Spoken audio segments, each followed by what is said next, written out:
ไม่ชอบนะห้องเขานี่มันเจอกว่าอันควรเจอกินอิ่มกินน้ำนั่นขนาดนะ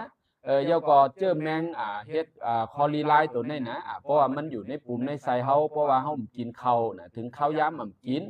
มันก็ดีเปิ้นเฮาว่าต้งตื่นว่านะมันดีต้งตื่นมันดีแตกย่อยว่านะเขาเรียกขยายได้ว่านะนี่เป็นเหตุเป็นเงา